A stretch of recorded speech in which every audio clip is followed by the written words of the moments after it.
et Esquadédu. Merci tellement de nous accorder cet entretien-là aujourd'hui et de contribuer à votre façon à la Journée du numérique en éducation. C'est un plaisir. Merci, c'est un plaisir partagé. Je vous écoute. Écoutez, on s'amuse aujourd'hui. Madame Alexandre, question de vous présenter à nos auditeurs aujourd'hui. Vous êtes professeure en psychopédagogie de l'enseignement professionnel à l'Université du Québec à Rimouski. Vos travaux de recherche portent sur le savoir enseigné en numérique, la formation à distance, la formation des formateurs, les environnements numériques d'apprentissage, ainsi que sur le savoir de métier en formation professionnelle et technique. Vous en faites des choses. Oui, ça semble être ça, mais on est dans un système, une chose d'interdépendance, OK. les liens, le réseautage. Ben, c'est de toute beauté. Bien, écoutez, une question, en se préparant à notre entrevue, vous m'avez mentionné qu'une question qui vous interpelle présentement particulièrement, c'est qu'est-ce qui différencie l'enseignant du spécialiste de contenu? Pouvez-vous nous parler de ça? Je vais reprendre les propos d'un chercheur américain, peut-être celui qui a été le plus cité pour ses travaux sur le savoir enseignant. Schulman disait, quel est le territoire exclusif de l'enseignant? Qu'est-ce qui le différencie d'un spécialiste du contenu?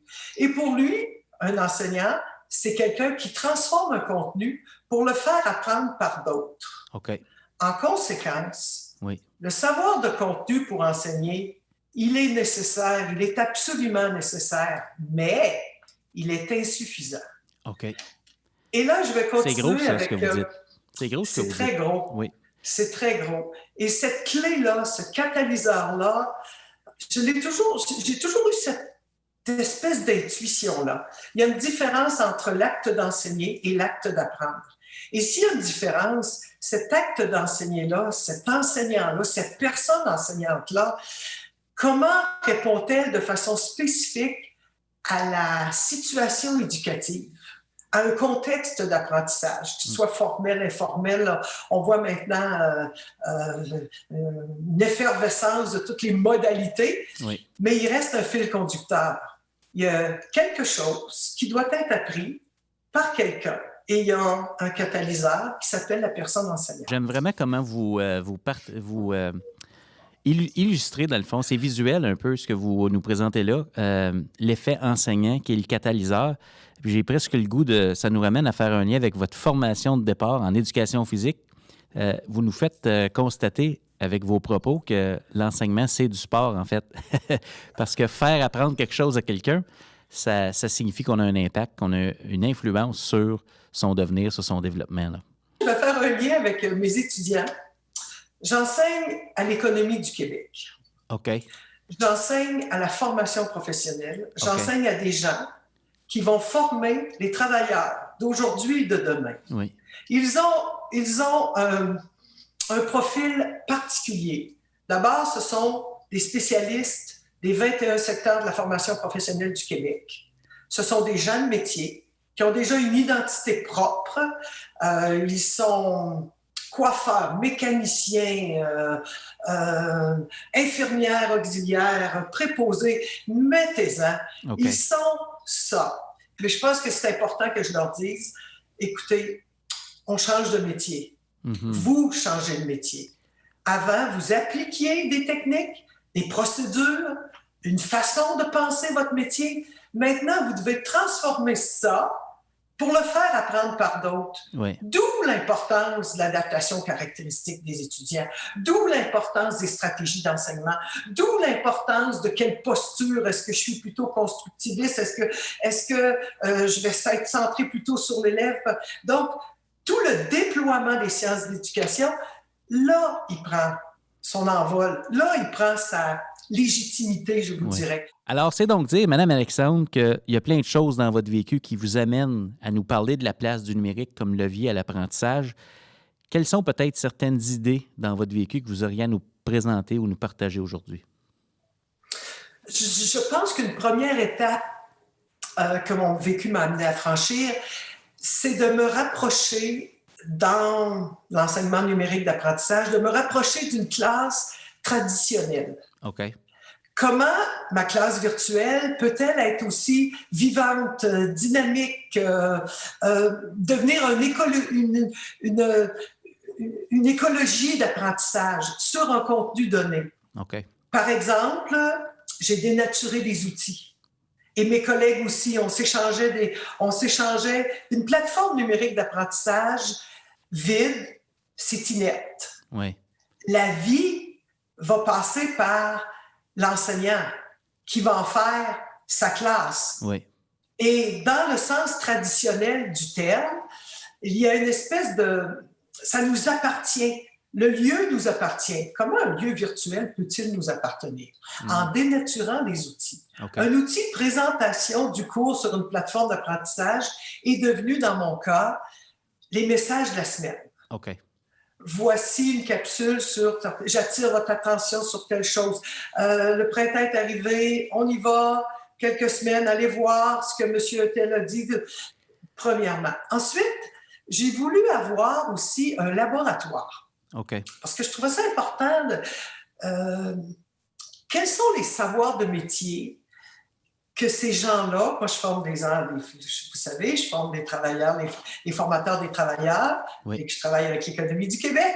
Donc, cet aspect didactique-là, qui est aussi leur identité professionnelle, comment vous pensez votre métier dans une situation donnée, oui. en plomberie, en entretien, en conciergerie, tous les métiers?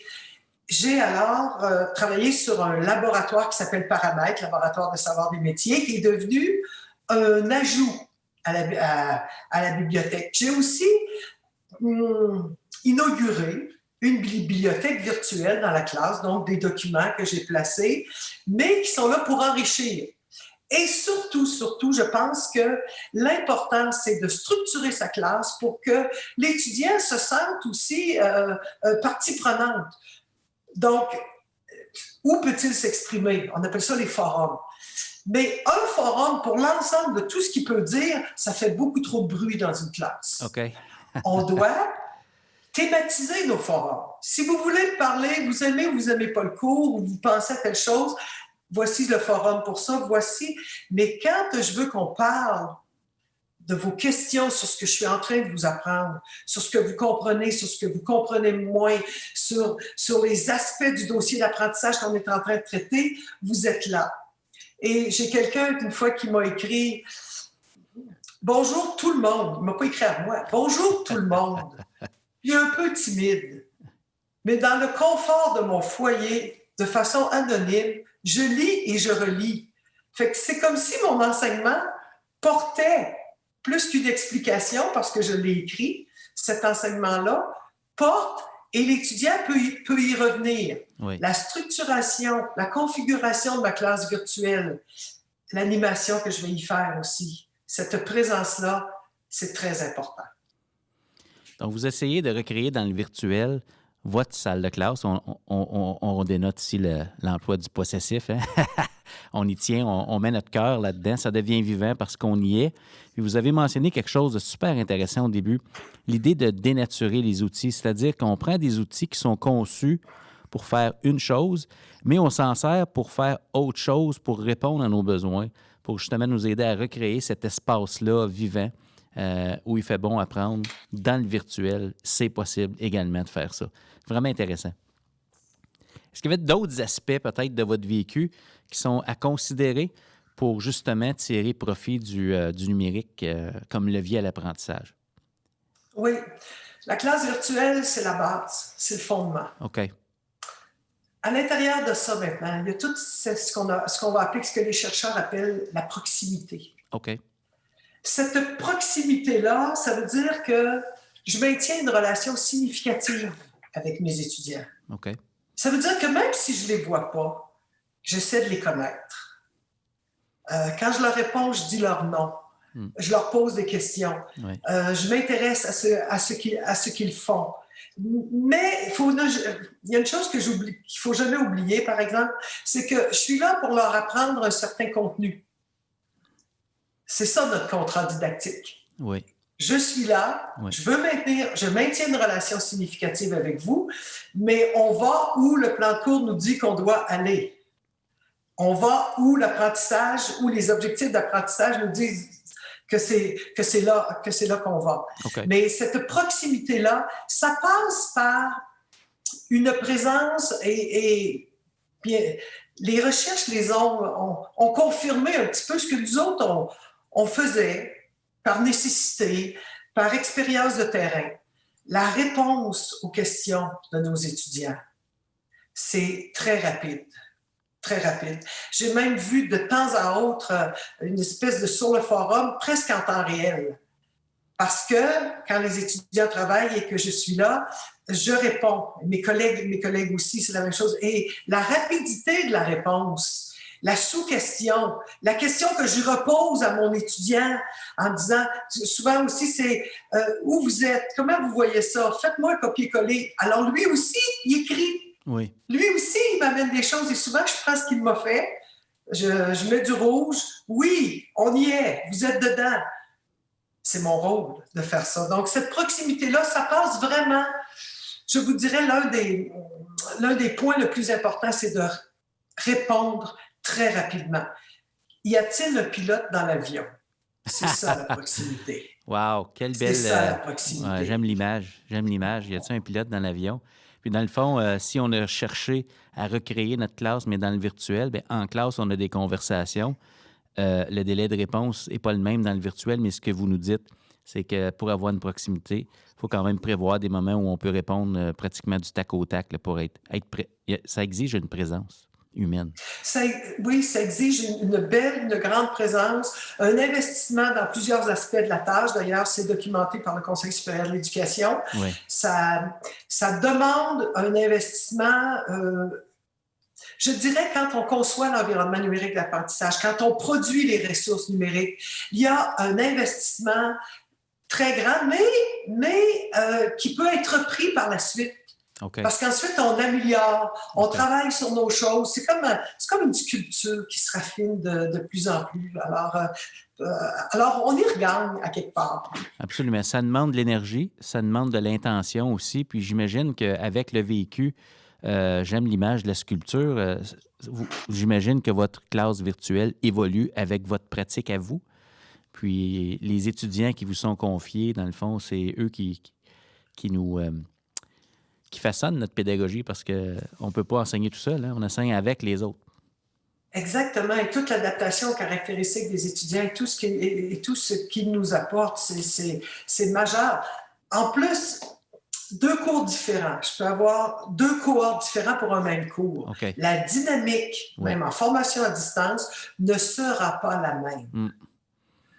On va répondre autrement, les choses vont se faire autrement. Puis, non, c'est tout un monde. J'ai été la première étonnée quand je me suis fait dire une fois que j'étais passionnée ou que j'ai fait un peu de discipline.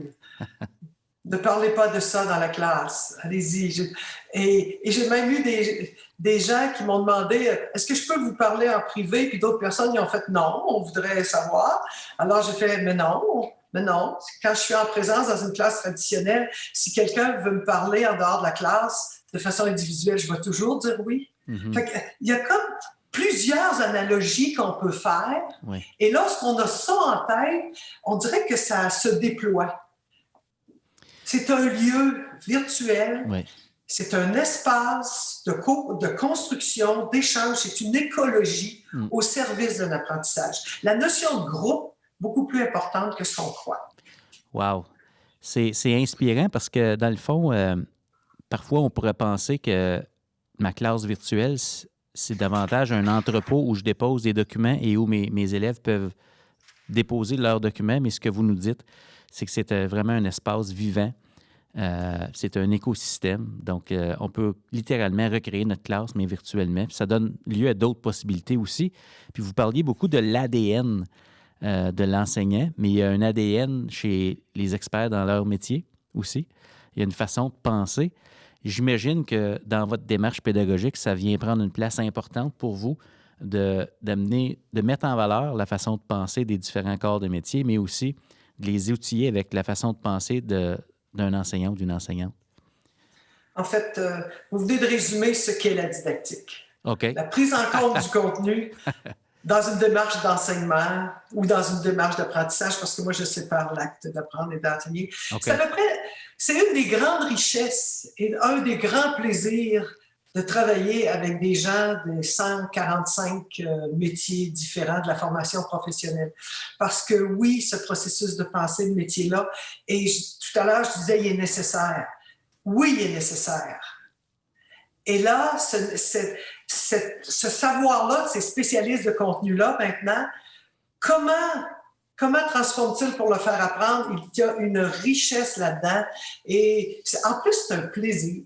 En plus, c'est un plaisir. Je découvre de la complexité, de la prise en compte d'éléments dans la plupart des métiers que je ne connaissais pas. Et je découvre surtout une espèce, et ça je le donne à tous les gens à qui j'ai déjà enseigné, cette espèce de fierté de leur métier, Oui. de ce qu'ils font, Oui. de respect pour ce qu'ils apportent à la société. Ça me nourrit. Et là, j'en arrive à dernier élément le dernier élément qui pour moi est important, modéliser OK. au processus de pensée d'un enseignant. OK. Donc, j'ai à faire ça, moi. Et pour faire ça, mes stratégies d'enseignement sont beaucoup liées à des dossiers d'apprentissage. OK. Avec une espèce de projet à l'intérieur de ça, des étapes qui sont toujours à raffiner, qui sont toujours à faire. Des fois, puis au départ, ils n'ont pas tout de suite la réponse. OK. C'est un petit peu insécurisant. Donc, c'est important que je sois là. C'est important que l'enseignant soit là. Et là, au fur et à mesure, on construit ce dossier d'apprentissage-là. Ouais, mais moi dans mon métier. Oui, mais moi dans mon métier. Alors là, je vais chercher chacun des programmes de métier qui sont leurs référentiels. OK. Parce que tout le monde a un patron dans la vie, là. Oui, oui. Ils doivent enseigner ce qu'il y a dans le référentiel. Donc, il faut les connaître aussi, le référentiel. Mais c'est enrichi par une expérience du milieu de travail qui vient donner toute la plus-value. Un référentiel, c'est aussi quelque chose qui devient de plus en plus désuet, mais parce qu'ils sont des travailleurs de métier qui sont souvent encore là-dedans, ça amène cette dimension-là, cette adéquation-là entre le marché du travail et le programme qu'ils ont à faire. Donc, l'importance de découper les contenus, l'importance d'amener les contenus que moi, je leur enseigne de façon à ce qu'ils puissent penser une situation éducative. Oui. Donc, Qu'est-ce que ça prend? Oui, des fois, je dois détruire un peu l'identité de métier pour s'en aller vers l'identité enseignante. Absolument. C'est une belle aventure. Moi, je fais ça au début du cours, puis des fois, je les revois à la fin, après 120 crédits. Et la question, c'est comment ma formation a-t-elle façonné l'enseignant que je suis devenu? OK. Et ils sont... malgré des embûches, c'est un bac qui peut durer 7 à 10 ans, là. Okay. Malgré ça, moi, je suis toujours très fière. Et une des fiertés que nous commençons à avoir, c'est qu'on a des gens de la formation professionnelle qui maintenant entreprennent des études de 2e cycle à la maîtrise. Et on en a besoin, ce qu'on en a besoin. Madame Alexandre, j'aurais le goût qu'on jase toute la journée de votre vécu. C'est tellement riche et c'est tellement inspirant. Pour les gens qui nous écoutent aujourd'hui à la Journée du numérique en éducation, est-ce que vous auriez des messages clés à leur laisser? Une bonne nouvelle.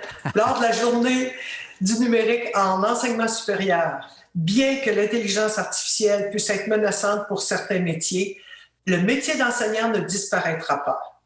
Deuxièmement, la pensée enseignante est le cœur de la profession.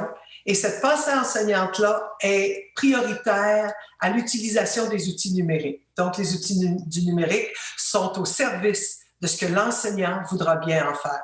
Et je termine avec les propos de Schulman. Ceux qui savent font, mais ceux qui comprennent enseignent.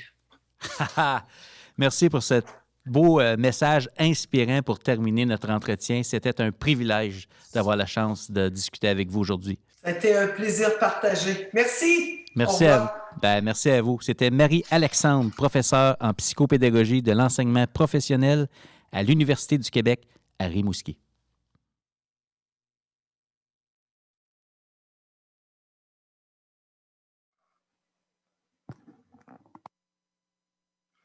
Alors, bonjour, me voici, présence presque réelle. Je voudrais vous présenter aussi ma collègue, Madame Linda Connell, qui va prendre les questions et qui va me les dire. J'ai déjà une question concernant la disponibilité et de la vidéo et du PowerPoint que je vais amorcer avec vous. Quelques diapositives concernant un petit peu ce que la recherche, cette vision humaine-là, plus ça va, plus la recherche est en train de la confirmer, je dirais.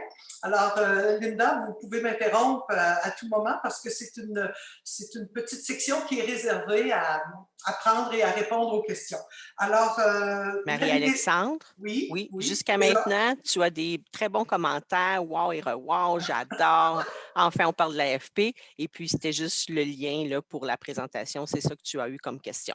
D'accord. Donc, présentation sera sur la chaîne YouTube du ministère et je vais envoyer le PowerPoint tout de suite après la présentation en fin de journée pour que vous puissiez, tout le monde, y avoir accès. Je suis bien sûr Marie-Alexandre, professeure à l'Université du Québec à Rimouski, en formation à distance depuis près d'une dizaine d'années. Juste petite anecdote, j'ai une première formation en éducation physique, donc la présence pour moi et le dynamisme, ça faisait partie de mon ADN, mais voyez-vous, cet ADN-là s'est transformé dans une autre modalité. Alors, qui suis-je? Je suis aussi une didacticienne. Donc, ça veut dire que le contenu à enseigner a pour moi une place privilégiée dans l'enseignement et dans l'apprentissage et dans ce qu'on appelle le triangle didactique, bien sûr, élèves, enseignants et savoir. Je suis aussi cofondatrice avec un collègue d'un laboratoire de recherche sur la modélisation du savoir enseigné en formation à distance à l'université et nos actes de recherche sont maintenant parmi ceux du nouvel observatoire en éducation fondé en 2020. J'ai un petit plan de présentation qu'on n'aura pas le temps de tout voir aujourd'hui, mais j'ai quand même en introduction une petite histoire d'enseignante parmi tant d'autres, une présence à distance en fonction d'une expérience éducative réussie et j'aimerais bien aller me rendre jusqu'au type de présence qui assure le maintien d'une relation significative. Je ne pense pas avoir le temps d'aller plus loin que ça.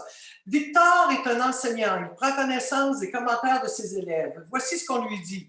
J'apprécie vraiment les commentaires, les rétroactions. L'enseignant a su créer des liens, maintenir la confiance, disponible, à notre écoute, soucieux de notre réussite. Je ne vous les dis pas tous. Ce cours n'aurait pas été aussi dynamique et intéressant sans son apport au questionnement. J'aimerais souligner la rapidité de ses réponses. Il n'y a pas de quoi fouetter un chat. Sauf que les défis de Victor, très heureux, il se remémore qu'en début de session, ce qu'il avait à faire, transformer un cours dispensé en présentiel en formation à distance, maintenir une relation significative avec les élèves, tout en concevant un environnement numérique d'apprentissage. En fait, c'est cette présence à distance dont il sera question qui a fait une expérience éducative réussie. Ce qu'en dit la recherche. Intéressant parce que depuis peut-être près d'une dizaine d'années, la recherche est très active sur les nouveaux modes de formation, dont la formation à distance, qui est une fragmentation, dissociation entre l'espace et le temps dans l'enseignement et dans l'apprentissage. Linda, en passant, tu peux m'interrompre quand tu veux. Hein, parce que... Parfait. Bien, alors, j'ai déjà une question aussi. On dit, on veut avoir plus d'informations sur la pensée enseignante. Quelles sont les questions pour une enseignante à se poser pour créer une réelle présence à distance? Fait que ça, c'est une première question, puis j'en ai une autre après. Peut-être que tu peux répondre à celle-là. Oui. Celle-là, merci de me poser cette question qui n'est pas du tout dans ce que j'avais préparé aujourd'hui, mais qui est au cœur de mon questionnement dans mes études de deuxième et de troisième cycle. Je me suis toujours dit, qu'est-ce qu'un enseignant fait que personne d'autre, humainement parlant, peut faire? C'est pourquoi qu'on a créé ça? Pourquoi que ça existe? Parce que ça transforme un contenu pour le faire apprendre. Et j'ai travaillé le concept d'un chercheur qui s'appelle Schulman qui disait, il y a une espèce de savoir, lui en 1980, il disait, vous savez là, il y a une espèce d'amalgame qu'on ne sait pas trop c'est quoi, mais c'est composé du savoir sur le contenu puis du savoir sur la pédagogie. Et là, moi, j'ai fait « Oh là là, ça m'intéresse ». Et c'est ça que j'ai fouillé. J'en ai fait un processus didactique. Et dans les questions, je vous dirais 4 grandes phases. Quand je suis une enseignante, quand j'enseigne, j'interroge mon contenu, je l'interprète. Qu'est-ce qu'il y a de difficile? Qu'est-ce qu'il y a de facile? À quoi ça sert? Une deuxième chose, je vais le représenter. Je vais y aller, je vais vous donner juste le squelette. Là. Il y a beaucoup d'autres choses, mais c'est tout le processus didactique. Dans les références à la fin, vous verrez que ceux qui sont intéressés plus à qu'est-ce que c'est le processus didactique, quelles sont les phases, quelles sont les activités clés, quelles sont les actions, les références vont vous amener vers des articles que j'ai publiés là-dessus. La deuxième chose, c'est comment je vais représenter ce contenu-là. Quel genre de savoir, quel genre de type de savoir c'est et comment je vais représenter. Et là, je vais faire un lien avec la formation à distance. J'ai assisté à plusieurs formations ce matin et j'entendais beaucoup parler d'outils numériques, de nouvelles applications.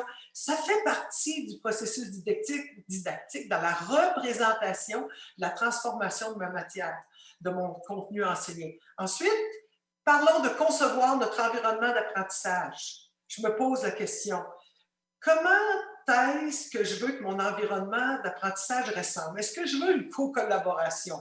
Est-ce que je veux, parce que j'ai une nouvelle terminologie, je voudrais qu'ils m'écoutent d'abord. Ensuite, on va s'approprier un langage commun. Ensuite, je vais faire comme un séminaire où je vais faire... Et ensuite, les stratégies d'enseignement. Moi, les stratégies d'enseignement, je trouve que c'est une configuration. C'est comme des molécules. Je prends toutes sortes de petits atomes, là, puis je mets ça tout ensemble. Fait que j'en ai plusieurs dans une rencontre avec mes élèves. Et surtout, mais pas surtout, mais aussi, s'adapter aux caractéristiques des étudiants. Ça veut dire une relation significative. Ça veut dire la connaissance de ce qu'ils sont de chacune des dimensions affectives, sociales, cognitives et même physiques. Moi, je suis en éducation physique, je vous le rappelle. De ces élèves-là. La dynamique du groupe aussi. Sont-ils plus ou moins près de ce que je suis en train de leur montrer? Donc, merci pour cette question. Je pourrais y aller très, très longtemps. J'ai fait un doctorat pendant 8-9 ans. Fait que, oui. Peut-être une dernière question, Marie-Alexandre. Il y a un monsieur qui dit que lui est très engagé dans son enseignement à distance, mais ce qu'il déplore, c'est qu'il y a seulement 15 de ses étudiants qui ouvrent leur caméra pendant ses cours. Alors, comment est-ce qu'il pourrait faire pour que les enseignants s'engagent, qu'ils soient responsables et qu'il puisse, lui, aussi jouer son rôle là, de guide et de suivre la progression, la compréhension de ses étudiants et tout ça? Alors, c'est aussi une belle question qui est au cœur de toute relation pédagogique et didactique. Même quand on est en présence, il y en a qui ne nous écoutent pas. Il y en a qui ne sont pas tout à fait là. Et ça, oui, moi, j'ai aussi toujours ce défi-là. C'est souvent, j'enseigne, c'est toujours les mêmes qui me parlent sur le forum, c'est toujours les mêmes qui m'appellent ou qui m'envoient des courriels. Les autres sont souvent dans le confort de leur anonymat. Je ne veux pas dire qu'ils n'apprennent pas, mais ce que j'essaie de faire le plus possible, c'est peut-être de transformer mon environnement numérique d'apprentissage. Je trouve qu'il y a quelque chose d'intéressant là-dedans, je vous dirais que j'ai eu de cuisants échecs là-dedans. J'ai déjà fait des équipes sur forum, puis tout le monde était fâché parce qu'il voulait entendre ce que l'autre équipe disait. Puis en tout cas, fait que, il y a à mettre en place des stratégies d'enseignement qui sont un peu plus actives, un peu plus demandantes.